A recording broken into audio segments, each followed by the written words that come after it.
गांव के आखिरी छोर पर जहां कच्ची सड़कें धूल में गुम हो जाती थीं, वहीं एक टूटे फूटे घर में रमेश अपने 2 छोटे बच्चों के साथ रहता था। कुछ साल पहले उसकी पत्नी बीमारी के कारण चल बसी थी और तब से वो अकेला ही अपने बच्चों को पालने में लगा हुआ था। लेकिन अब गांव में काम की कमी और लगातार पड़ते सूखे ने उसकी जिंदगी को और कठिन बना दिया था। रमेश का बड़ा बेटा गोपी और छोटी बेटी राधा दोनों कई दिनों से भूखे थे। कभी कोई पड़ोसी रोटी दे देता तो कभी गांव की दुकान से बचा हुआ खाना मिल जाता, लेकिन ये रोज नहीं होता था। आज तीसरा दिन था जब घर में अनाज का एक भी दाना नहीं था। आंखों में आंसू लिए राधा ने मासूमियत से कहा, बाबा भूख लगी है। हाँ बाबा, बहुत भूख लगी है, लेकिन मुझे थोड़ा सा खाने मिला तो भी चलेगा। रमेश ने अपने बच्चों को देखा। उसके दिल में दर्द की लहर उठी, लेकिन वो कर भी क्या सकता था। थक हार कर वो गांव में अपनी खस्ता साइकिल लेके कोई काम ढूंढने निकला, पर हर जगह उसे वही जवाब मिला, अभी कोई काम नहीं है। भूख और निराशा से बेहाल रमेश के कदम अनजाने में श्मशान तक आ गए। वहां एक अधजली चिता की लपटें अब भी ठंडी हवा में झूम रही थी। जलती लकड़ियों की चरमराहट के सिवा चारों ओर सन्नाटा था। उसने अपनी साइकिल बाहर खड़ी की और अंदर बढ़ा। चिता के सामने बैठकर वो अपनी हालत पर पछताने लगा। आंखों से आंसू बह निकले। घर जाकर बच्चों को क्या कहूंगा, वो बड़बड़ाया। अचानक एक भारी आवाज गूंजी, कौन हो तुम? रमेश ने चौंक कर सिर उठाया। उसके सामने एक बूढ़ा आदमी खड़ा था। चिता की बुझती लपटों की हल्की रोशनी में उसका चेहरा भुतहा लग रहा था। उसने मोटी शॉल ओढ़ रखी थी और हाथ में एक पुरानी लकड़ी की लाठी पकड़ी थी। बूढ़ा पास आकर बैठ गया और रमेश को गौर से देखने लगा। फिर उसने शांत स्वर में पूछा, और रो क्यों रहे हो इस तरह? ये कोई अपना था क्या? रमेश ने गहरी सांस ली। नहीं बाबा, मैं तो बस अपनी किस्मत पर रो रहा था। उसने झिझकते हुए पूछा, पर आप यहाँ क्या कर रहे हैं? मुझे लगा था श्मशान में इस समय कोई नहीं होगा। मैं यहीं रहता हूँ बेटा, श्मशान की देखभाल के लिए। श्मशान में आपको डर नहीं लगता? जो जिंदा हैं उनसे डरना चाहिए। मरे हुए कभी भी किसी का बेमतलब बुरा नहीं करते। रमेश चुप रहा। हवा में अब भी जलती चिता की गंध तैर रही थी। कुछ देर बाद बूढ़े ने धीरे से पास रखे भोजन की ओर इशारा किया। भूखे हो? रमेश ने सिर झुका लिया। खा लो, लेकिन सिर्फ आज के लिए। रमेश ने कांपते हाथों से चावल का गोला उठाया और जल्दी से मुंह में डाल लिया। लंबे समय बाद खाना मिलने पर उसकी आंखें नम हो गईं, लेकिन जब उसने एक मुट्ठी चावल अपनी जेब में रख लिया तो बूढ़े की आंखें चमक उठी। उसकी आवाज अब भारी और गूंजती हुई थी। मैंने कहा था सिर्फ तुम्हारे लिए। रमेश घबरा गया। मेरे बच्चे 3 दिनों से भूखे हैं। मैं बिना उनके लिए कुछ लिए वापस नहीं जा सकता। आज तुम लेके जा सकते हो। आज मैं तुम्हें मना नहीं करूंगा, लेकिन फिर से यहाँ की किसी चीज को हाथ मत लगाना, नहीं तो तुम्हें उसका दाम चुकाना पड़ेगा। मैं नहीं आऊंगा बाबा, आपका बहुत बहुत शुक्रिया। बूढ़े ने अपनी लाठी जमीन पर ठोकते हुए कहा, इंसान का लालच उससे कुछ भी करवा सकता है। भूख मजबूरी है, लेकिन लालच एक रोग है और इस रोग की सजा बहुत भयानक होती है। अगर तुम फिर से यहाँ आए तो याद रखना, इस बार तुम सिर्फ खाना नहीं लोगे, बल्कि ऐसा कुछ खो दोगे जिसकी तुमने कभी कल्पना भी नहीं की होगी। रमेश ने सिर झुका लिया। वो चुप रहा। उसके शरीर में एक सिहरन दौड़ गई, लेकिन बच्चों की भूख उसकी हर सोच पर भारी थी। रमेश थके कदमों से घर पहुंचा। टूटी हुई झोपड़ी के अंदर घना अंधेरा था। जैसे ही रमेश ने जेब से चावल के कुछ गोले निकाले, उसकी बेटी की आंखें चमक उठी। वो खुशी से चिल्लाई, बाबा खाना। और दोनों बच्चे लपक कर उसके पास आ गए।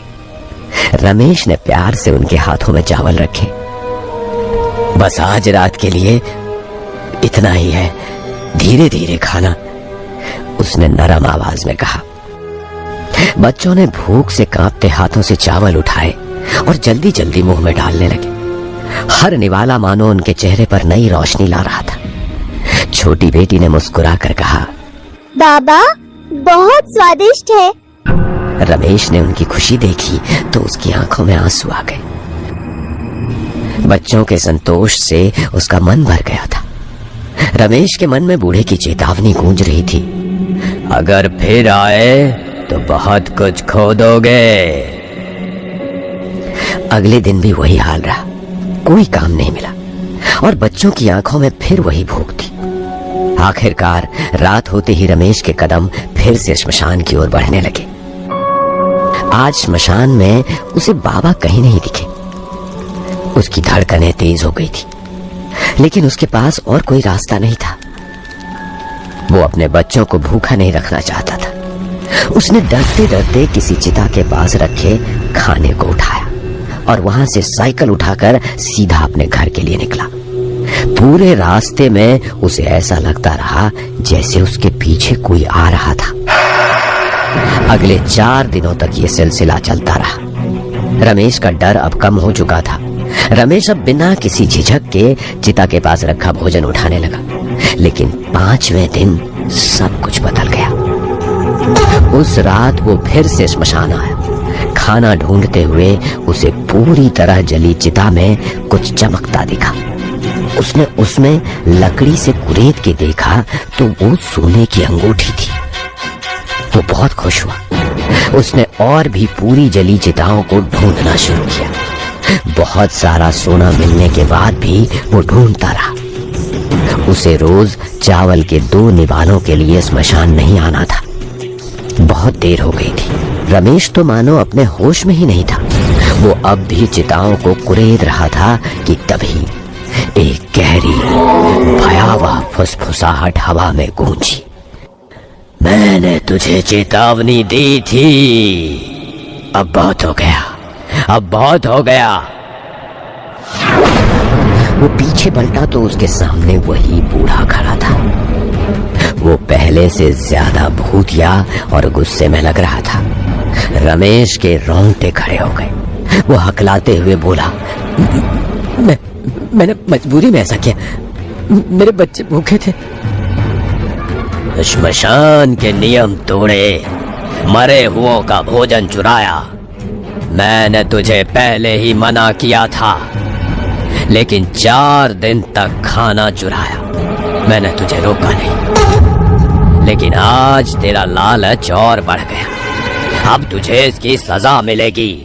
बाबा, एक बार और, बस आज के लिए माफ कर दीजिए। बूढ़े के होठों पर एक अजीब सी मुस्कान आई।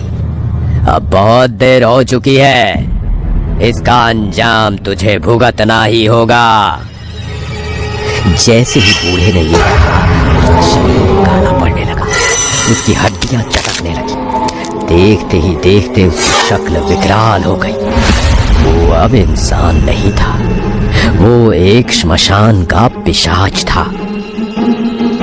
अब तुझे इसकी कीमत चुकानी पड़ेगी, पिशाच ने भयंकर आवाज में कहा और रमेश की ओर बढ़ा। रमेश जान बचाते हुए बिना कुछ सोचे समझे तेजी से अपनी साइकिल की ओर भागा। पीछे से भयानक हंसी गूंज रही थी।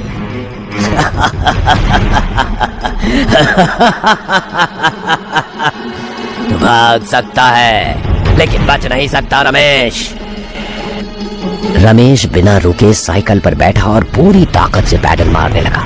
उसकी साइकिल बेतहाशा गांव की ओर दौड़ रही थी। उसके पीछे से उसी पिशाच की गुर्राहट की आवाज सुनाई दे रही थी। डर और पसीने से वो बुरी तरह बेहाल हुआ था।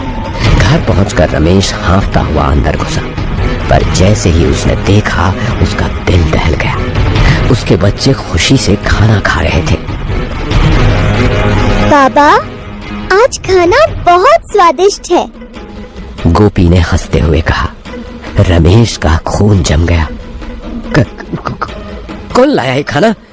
आप ही तो अभी खाना देकर बाहर चले गए। राधा बोली। रमेश घबरा कर बाहर भागा। सड़क के किनारे एक धुंधली आकृति खड़ी थी। उसकी कद काठी, कपड़े, सब कुछ रमेश जैसा। कौन है वह? रमेश ने कांपती आवाज में पूछा। वो आकृति धीरे धीरे हुई। रमेश का गला सूख गया। वो वही पिशाच था। मैं आ गया हूं रमेश। अब तुम्हें तुम्हारी गलती की कीमत चुकानी होगी।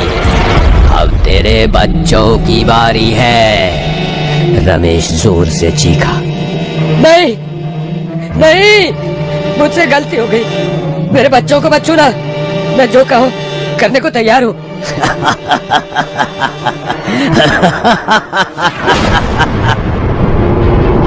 लेकिन जब वो अंदर दौड़ा, बच्चों की सफेद पड़ी लाशें जमीन पर थी। उनके चेहरे शांत थे, जैसे सो रहे हों, लेकिन उनकी आंखों के नीचे काले निशान थे, मानो किसी ने उनकी आत्मा खींच ली हो। पीछे से पिशाच की फुसफुसाहट आई। मैंने कहा था ना, इसकी कीमत चुकानी पड़ेगी। रमेश की चीख पूरी रात गूंजती रही। गांव में कहा जाता है कि आज भी हर अमावस्या की रात कोई आदमी श्मशान में अपने बच्चों को पुकारता है।